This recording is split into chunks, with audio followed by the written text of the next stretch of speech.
Hey YouTube, I'm back again with another Devblog type video, and what I thought would be a good concept, a good thing to go through is to look back at some of the good advice that I've been given from people in the board game design industry and kind of reiterate it here for you.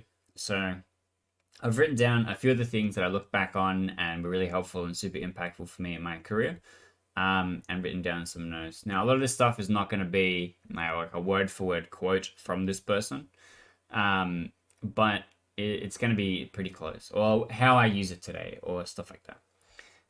And so the first one comes from Sean Smunchy Fallon. Now, this was really, really back at the very, very beginning. I had this idea for this gigantic deck building game, and I was talking with him about it. And basically, what he said to me was start small and prove that you can do it first, and then go big. And if you're familiar with a lot of my work, I started small, and then I've continued to do a lot of small things because I've actually found that I really enjoyed it. And I've yet to make a big game yet because I haven't found one that I'm like so confident I can do justice to, or I have enough money to put into it to build it enough to actually be good and do justice to the size of the project, you know. But that one comment that he gave put my career on such a trajectory that stuff like Castles of Kalira, you can see behind me, wouldn't exist. He was literally like, start with a small game. And I'm like, okay, I'll do that. I will rise to that challenge, you know? And then I literally went and made Castles of Kalira. It was a success on Kickstarter. And I feel like had I started off with something huge and the something huge had failed, then I would have been disappointed and maybe I would not have ended up where I am today. I'm gonna be doing these things, you know? So I think that's interesting. I think that's an interesting thing to consider. Then we've got the next one. The next one comes from Daniel Zayas, who is he was like really, really big, really, really active in the community when I first started making stuff, and he actually consulted on Castles of Kalira as the Kickstarter campaign. And the one piece of advice, there was a lot that came from him, but the one that I found that I keep reiterating for other people is the golden ratio, which is the way that you find how big your Kickstarter goal needs to be is the base unit price. So one regular copy of the game. So for example, for Castles it was $25. Times 300 people is your funding goal. Is your funding goal.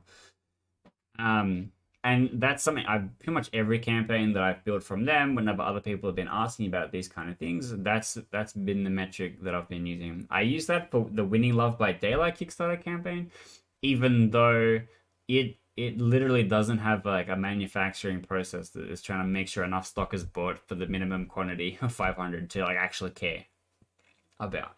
But it worked. It got where it is. Both those campaigns, actually, of the posters you can see behind me, both of them actually funded and did pretty well. And I feel like a lot of those kinds of pieces of information build together to give you the skills to put these kind of things together. And that's probably like a big one that really felt like it was something that was easy to apply through different places. No matter what your campaign kind of looks like, that's like a good baseline to start with mathematically and how you want to work out all the different parts. Like if you go, oh, I have a quote from my manufacturer and they said it's going to cost this much, then okay, that divided by 300, my unit price is actually bigger or smaller than what I thought it would be. You know, like it's really helpful. And then the next one is from Alan Cheshire. Now, he's a local boy. We're both Aussies. He and I have done a lot of work together at like conventions and running events and stuff like that. And one of the pieces of advice that he gave me that I thought was really handy was I was going to rock up and show off this new game that I had been building, Spirits of Carter Mansion. And the prototype that I had was very deeply unsexy. And he looked at it and he goes, "What we're gonna do is we're gonna fix this for you today." And he's like, "Make sure it looks finished, or people will think you want advice. They're not gonna feel like you're someone trying to sell them a product. They're gonna feel like you're someone that's trying to figure this out, and you want advice from them. But you want their opinion, not their purchase." And when you're someone that has made one or two of these things or whatever on your first product, and all the game development is done, but the art isn't finished or whatever, you know, a lot of these things can happen later in the campaign, and that kind of life cycle. But if you're showing it off to people, it needs to look like a finished and polished product. If you have a Kickstarter page where your game is not finished or is not in a playable state, you can't get it played by reviewers. You can't have that level of scene in the same way, right? And people are not going to think that it is a real product, or they're not going to be convinced that they want to buy this thing. It's going to be really difficult to sell something that doesn't look finished, which is hard, you know. And then the last one was not long after that, still Spirits of Carter Mansion, but we're past the prototype phase and we've just launched on Kickstarter. And I'm talking to James Math. Now, James Math was a fantastic person for being able to give lots of advice about what was going on.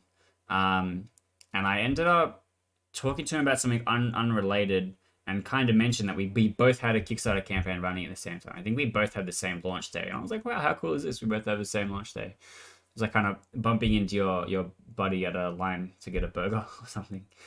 And he was like, how's it going? And I'm like, not great. I launched at 4 a.m. because the Australian time zones suck. And I've been awake for 24 hours since then doing stuff. And so he was like, well, okay, don't do that.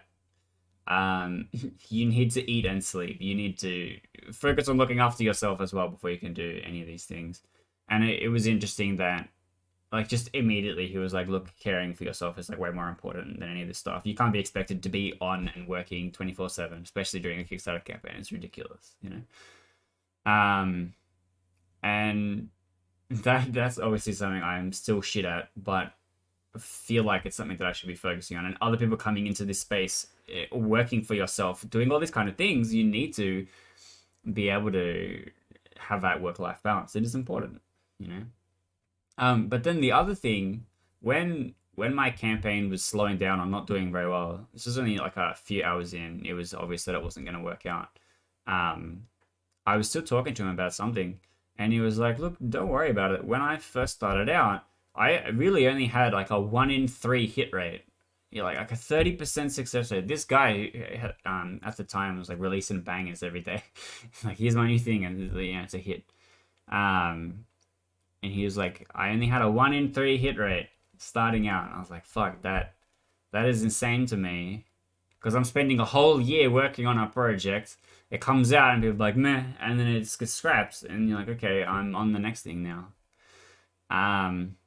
And that's, I'm kind of close to that, I guess. Castles was a hit. I guess Spaceship Redoubt counts. We got there in the end. And then now Winning Love by Daylight, which is like a whole different category. But it's still kind of 1 in 3. Not to mention the other small bits and pieces that I've made. But I think that as a creator, and as any kind of like a content creator, a game creator, all those kind of things, you can't expect everything that you make to be a banger and blow up, right? Like, not everything is going to be a huge success, but you have to try and make something that every single one of these things has that potential. You know what I mean? Ludwig said in that video, the one that I referenced earlier in one of my other videos, where he was talking about what it takes to be a successful streamer, and the advice that he got from Mr. Beast was like, just upload bangers. And I'm like, okay, yes, but they're not all going to work. But Ludwig's add-on to that was that each YouTube video is a lottery ticket. And I think that in the same way, if you're a career board game designer, it's the same thing. You can't know. You might love all of your creations the same, but you can't know what's going to hit good. You know what I mean? You can't know which of the ones are going to be super loved or whatever. And it's going to be it's going to be tough to intentionally build something that will be, because you don't have any control over how successful it's going to be. A lot of stuff's out of your hands. But even if you love all of your creations the same, you still try and build everything in a way that it could hit. You could win that lottery, so to say. And I think that's something worth thinking about. So yeah, that's kind of the big pieces of advice that I got starting out in my career. So much so that like now, years later, looking back on it, I still very clearly remember these things, you know.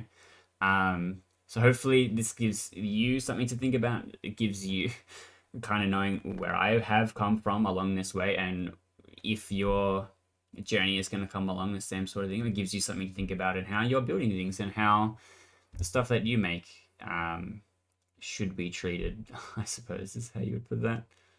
But yeah, I don't know if you have any great advice that you've been given, please throw it in the comments. I want to be learning as much as I am sharing these days. That would be lovely. I'd love to hear what kind of stuff people have been imparting to you that's been helpful wisdom, and hit that subscribe button, because every time I get that notification I feel happy inside, and it doesn't happen very often, unfortunately. So please do that. That would be nice.